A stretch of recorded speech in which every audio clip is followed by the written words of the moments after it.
Shalom, first and foremost, want to give all praises to Yahweh by Hashem Yahweh Shai.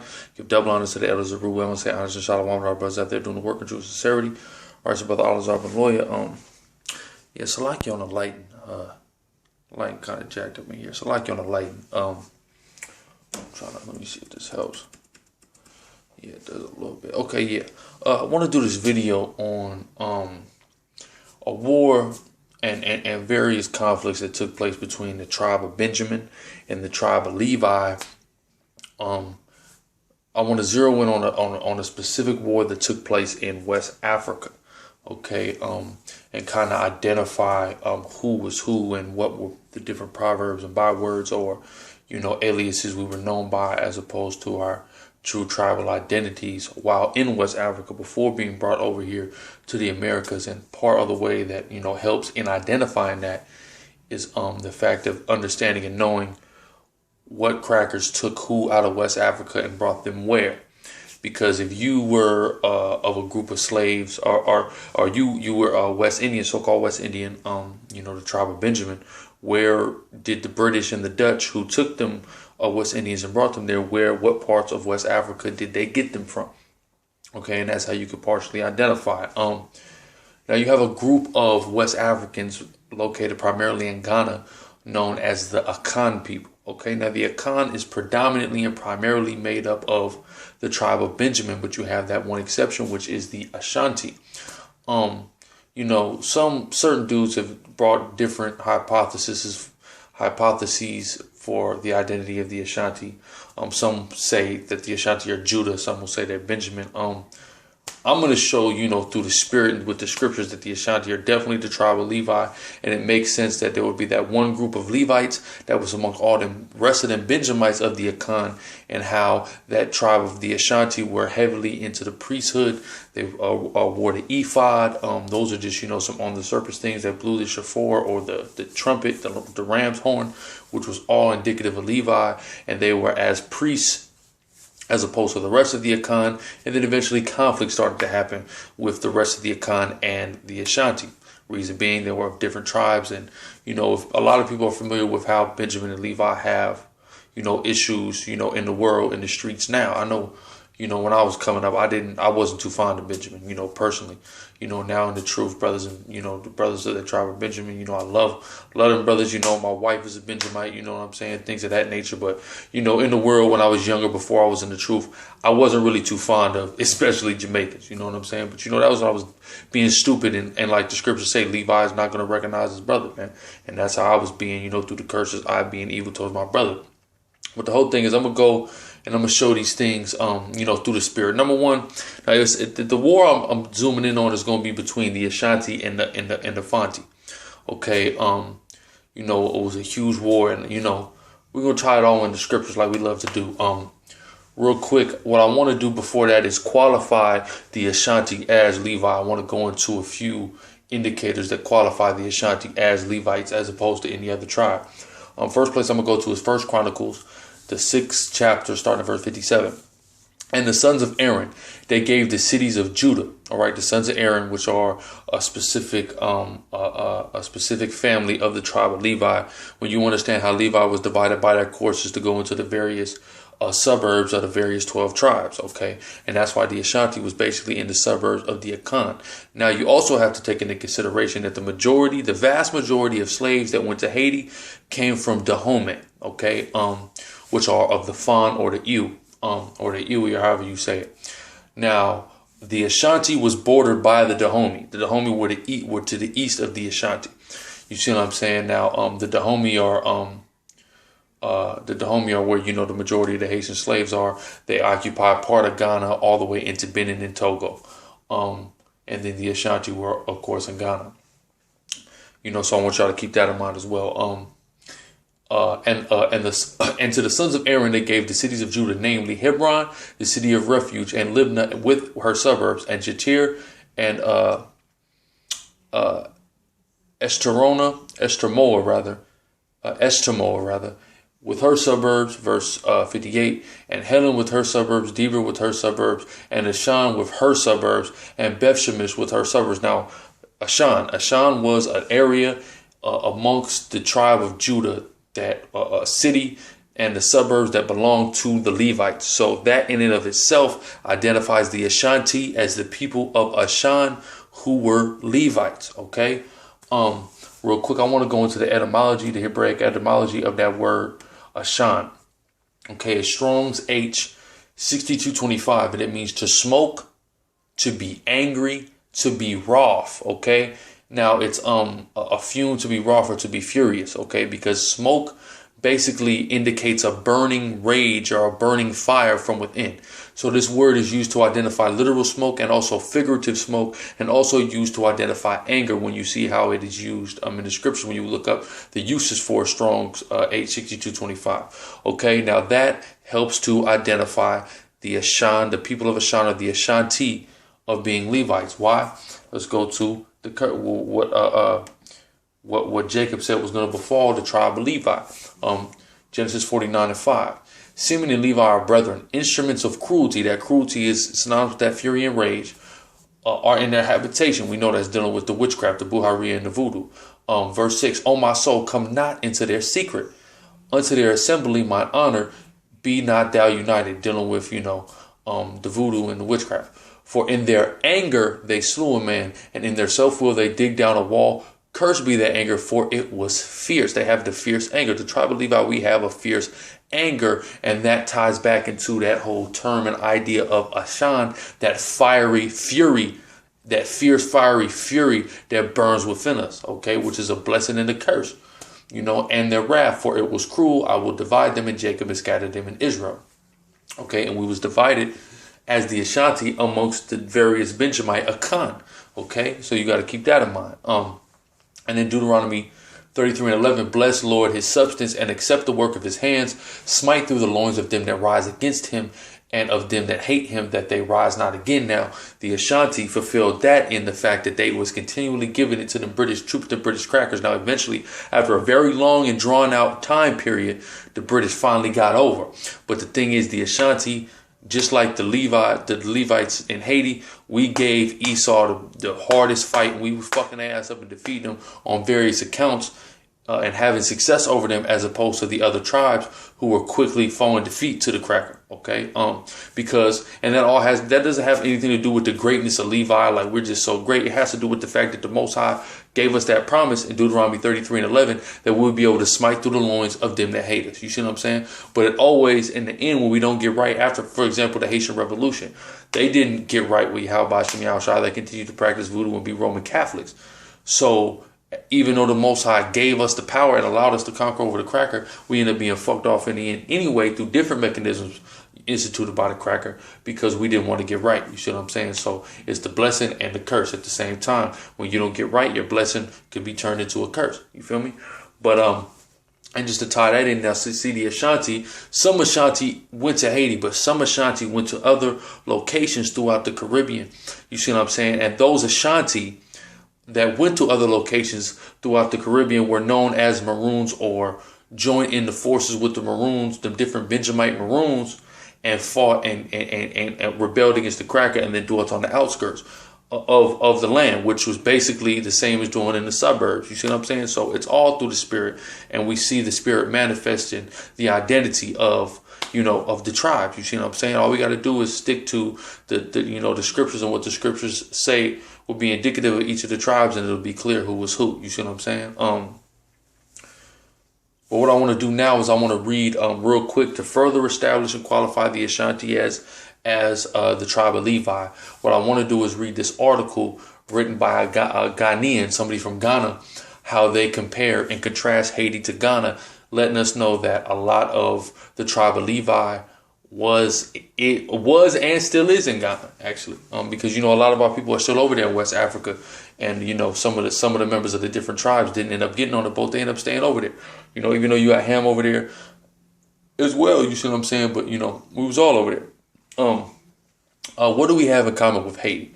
Plenty. So much so it should be a shock to our senses and not waste time on tribalism. Haiti was the first black state to win independence in the Caribbean. Ghana was the first black state to win independence in Africa. You see that? The first states to win independence. Why is that? Because of Deuteronomy 33:11. Because the primary tribes that was having the power in them regions were the tribe of Levi. So the Most High, due to the promise that he gave us in Deuteronomy 33 and 11, allowed us to smite through, the cracker and gain so-called independence, right?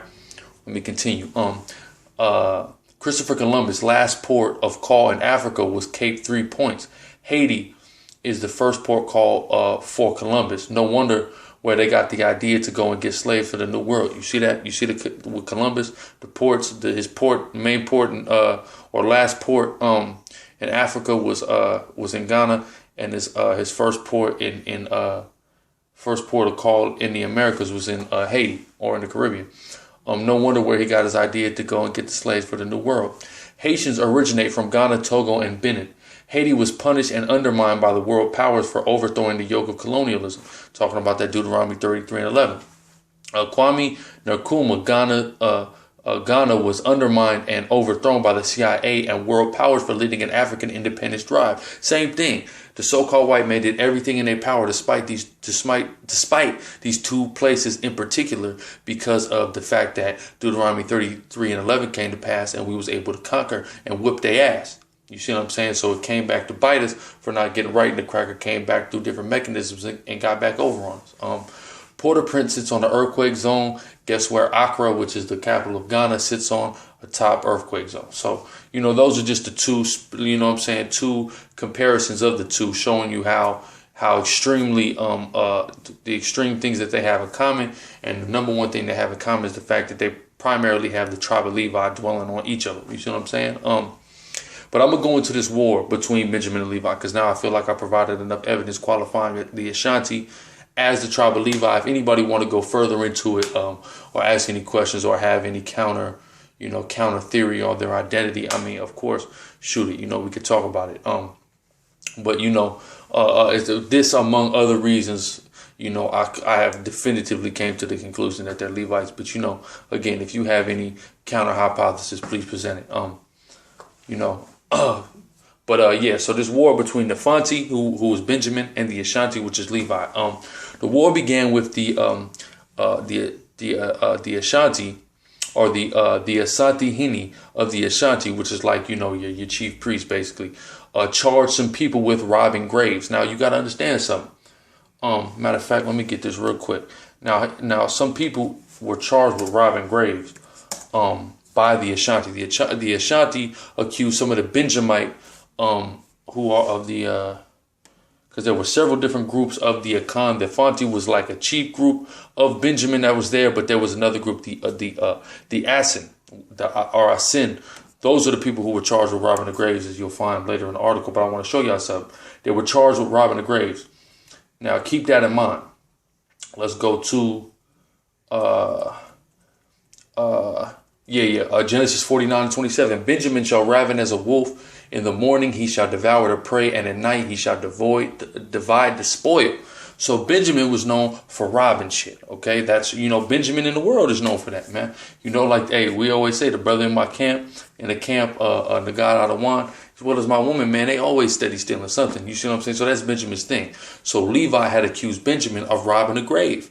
And the thing is, the tribe of Levi, being very superstitious, being into that witchcraft and ancestor worship, you see what I'm saying, had an issue with that grave being robbed, especially because they were looking at it as something that was sacred. You see what I'm saying?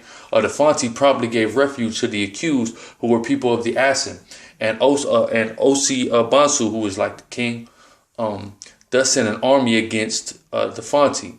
At Abora, 4 miles from Cape Coast, a battle was fought in which the Ashanti were able to capture their own people charged for robbing the grave. So what did the Ashanti do? The Ashanti ended up prevailing over the Fante. So Levi ended up prevailing over Benjamin. But watch, this is a key point that we're going to key in with the scriptures.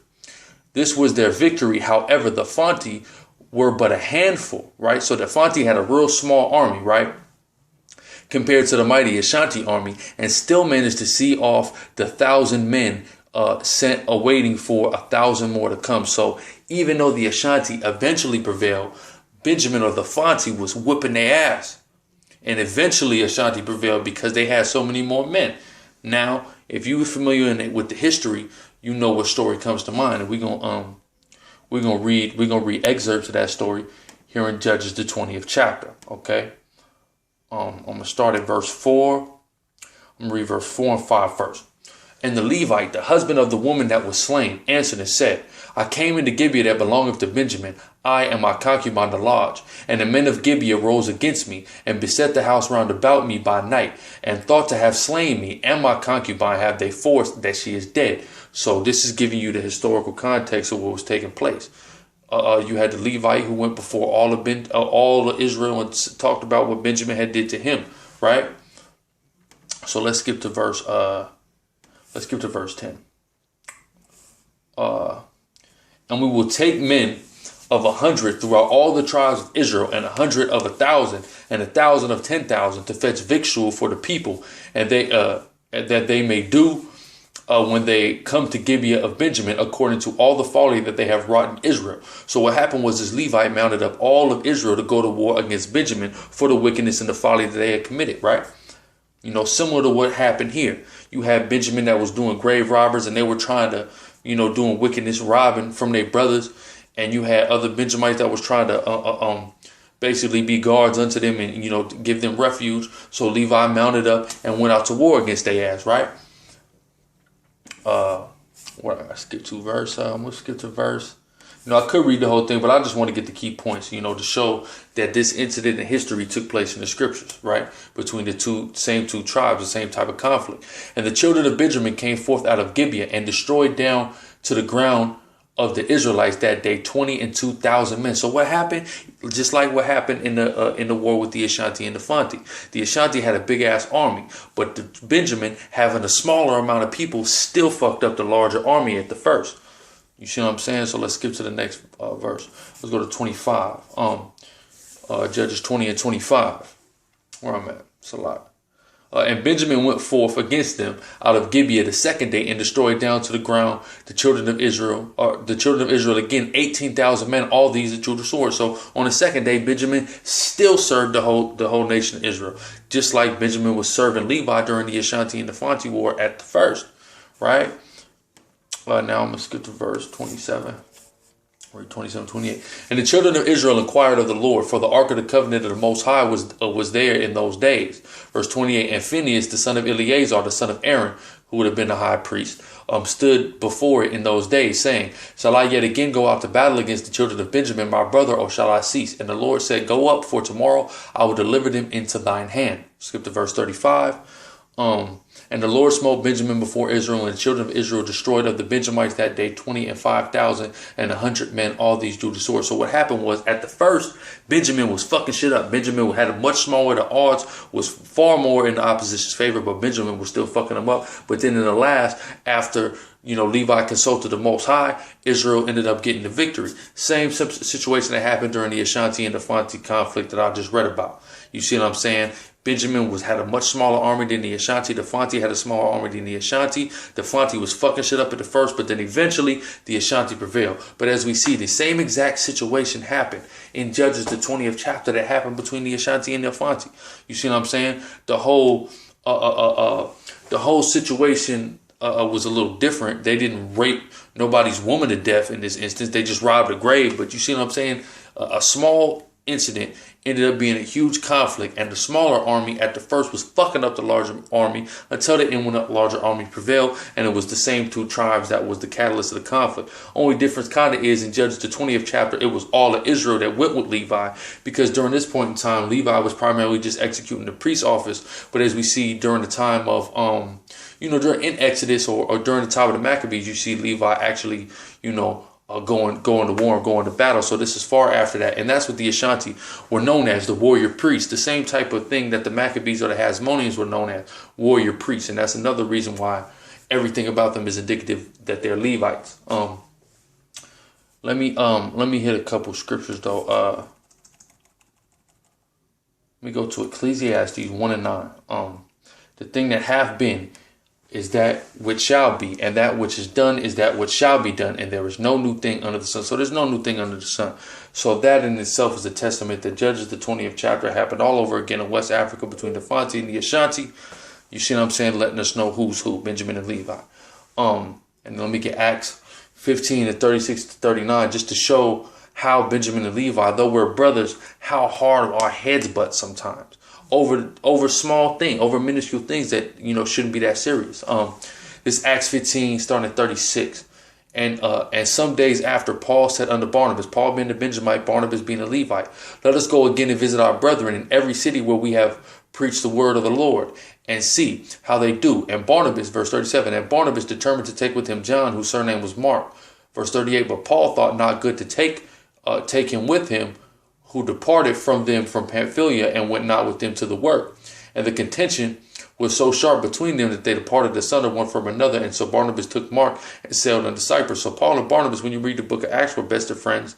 They was going around preaching the word everywhere. Then over this one little thing, over one dude, Mark, who one day didn't go with them to do the work, they split up. Their contention was hella sharp, and they split up. You see what I'm saying? So, those are just the examples, examples of the scriptures of Benjamin and Levi having issues and putting that all together and bringing it full circle over into West Africa and the conflicts that we had in West Africa before we got took by them crackers into slavery.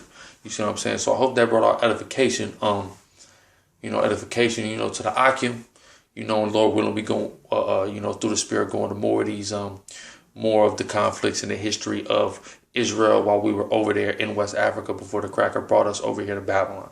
All right. With that, I want to say shalom.